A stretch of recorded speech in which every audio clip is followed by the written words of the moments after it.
Sa Maynila, patay ang driver ng isang MPV o multipurpose vehicle matapos sumalpok sa isang truck kaninang umaga.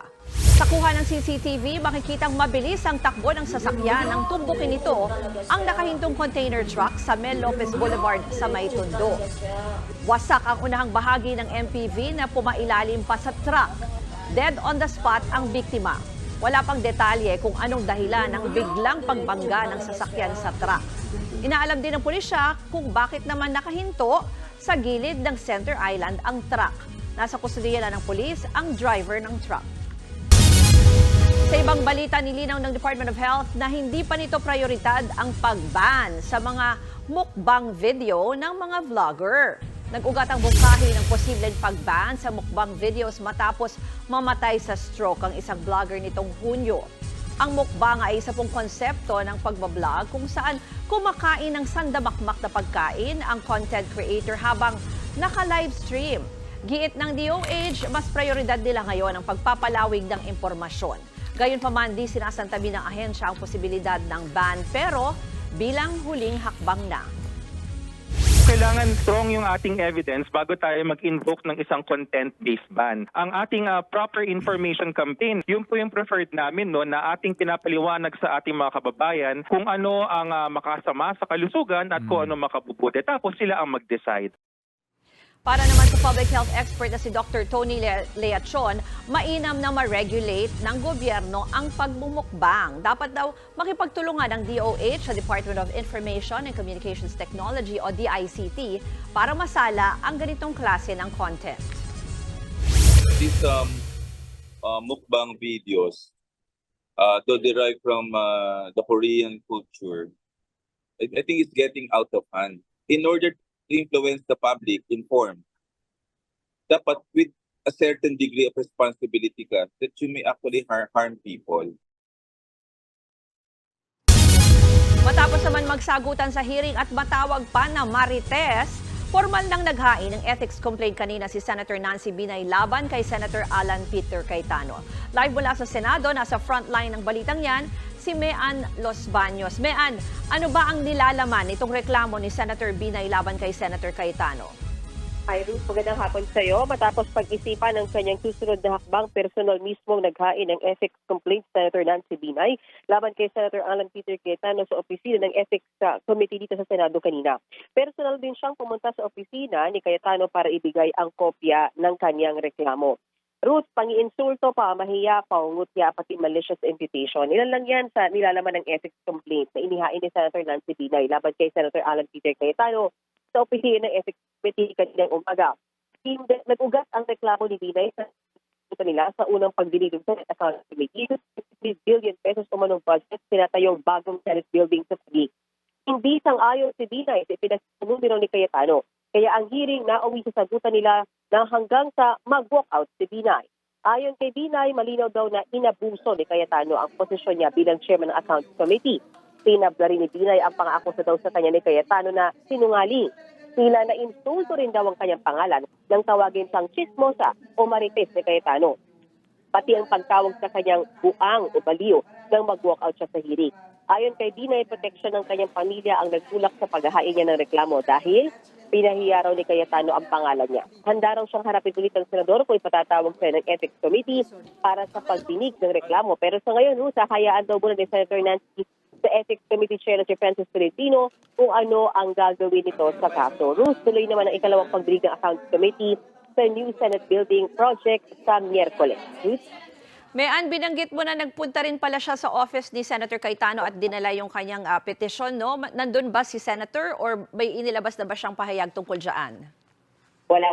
Si Senator Alan Peter Cayetano kanina doon dahil nasa event siya. Malapit lang dito sa Senado. So, nakakuha tayo ng interview sa kanya kung saan sinabi niya na tingin niya hindi naman magpo-prosper. Ito nga ethics complaint ni Senator Nancy Binay. Huwag na raw lituhin. Dahil ang sinasabi ni Senator Alan Cayetano, parang nililito lang kasi o dinadivert yung attention sa kung ano ba talaga yung totoong issue, which is yung 23 billion pesos worth nga ng Senate building. At ayon din kay Senator Cayetano Luzano, bukas siya. Welcome pa rin daw si Senator Binay na umattend sa hearing sa Wednesday pero wag daw manggugulo. Maraming salamat, Mean Los Baños. Naniniwala ang Office of the Solicitor General na mahalagang makansela ang birth certificate na hawak ni suspended Bamban Tarlac Mayor Alice Go.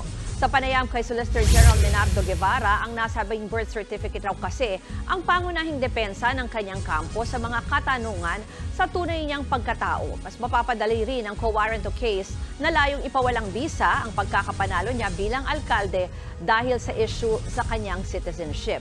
Isa kasi ito sa mga qualification para manungkulan bilang isang public official sa Pilipinas. Kaya naman nagpasa na ng petisyon ng Solicitor General para kanselahin ang birth certificate ng alkalde. Bukod dito, pwede rin daw maaresto si Go kung mapatunayan na hindi Pilipino. Kung talagang may papakita na siya ay isang alien, baka mamaya overstaying na siya. I-assume natin na gano'n. Ano kagad yun, no? A violation kagad ng immigration rules and regulations yon. Kaya maaaring ang Bureau of Immigration ay arestuhin siya. Dagdag pa ni Guevara, mas mapapadali sana ang investigasyon kay Go kung mismong embassy na ng China ang magsabi na citizen nga nila ang alkalde. Pero hindi raw gawain ng mga embassy na makialam sa lokal na issue sa isang bansa. Bukod kay Go, pwede rin ipakansela ang birth certificate ng 3 niyang kapatid.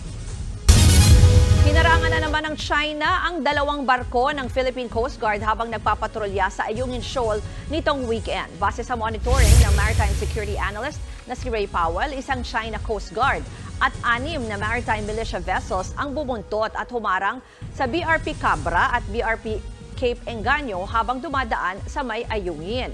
Kita rin sa satellite monitoring ang 6 pang Chinese militia vessels na nagkukumpulan sa loob mismo ng bahura. Sinubukang ikutan ng 2 barko ng PCG ang mga barko ng China pero hindi sila tinantanan ng mga Chino. Sa huli, umalis na ang 2 barko ng PCG at dumiretso sa Sabina Shoal. Sinusubukan pang kumpirmahin ng News 5 sa Philippine Coast Guard ang nangyari. 4 sa 7 persons of interest sa pagpatay sa beauty pageant contestant na si Geneva Lopez at boyfriend niyang Israeli ang hawak na ng mga pulis. 2 sa mga ito ay dating pulis, kabilang dyan si alias Brandon, ang real estate consultant ng 2 biktima. Dati siyang pulis na nadestino sa Tarlac at Pampanga pero sinibak sa pwesto noong 2020. Arestado rin ang isa pang dating tauhan ng Metro Manila Police na nadismiss din noong 2019 dahil nag-awol. May mga ulat na posibleng may isa pang dating pulis na sangkot rin. Tukoy na raw ng pulisya ang mastermind sa krimen pero hindi pa muna ito pinangalanan. Sabado nang matagpuan si Lopez at boyfriend nito sa isang quarry sa Capas, Tarlac. Kapwa sila binaril bago ibinaon sa lupa. Timbog ang mag-live-in partner sa Bacolod City matapos mahulihan ng 2.8 million pesos na halaga ng hinihinalang shabu. Habang 2 drug user sa Aurora, arestado rin. Yan at iba pa sa Frontline Report ni Ian Suyo.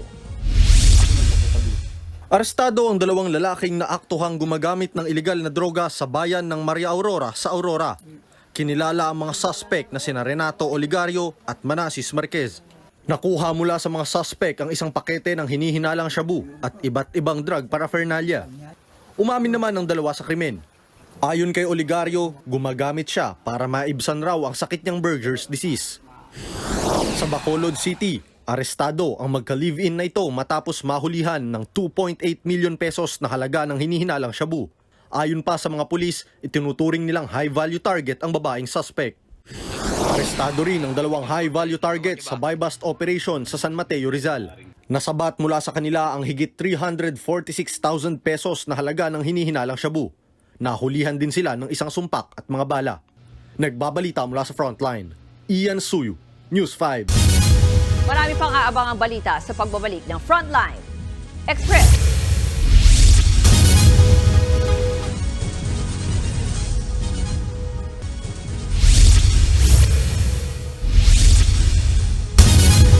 Isang buwan ng problema ng mga taga-Navotas at Malabon ang baha na dala ng high tide. Hanggang ngayon kasi ay di pa rin naayos ang sirang floodgate sa lugar.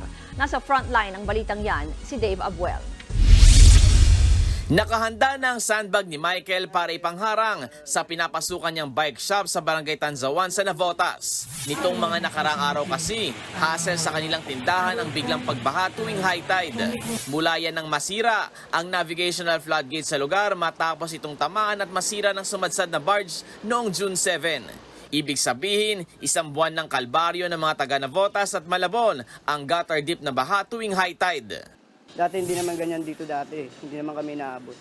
Ay, pangamba ko lang naman dito. Pag inaabot ako rito, pati yung wire ko, dinidamay-damay na rin pati kami. Makukuryente. Ang isang ang makina nilang pang-repair ng gulong, nilagyan na niya ng patungan para di maabot ng tubig.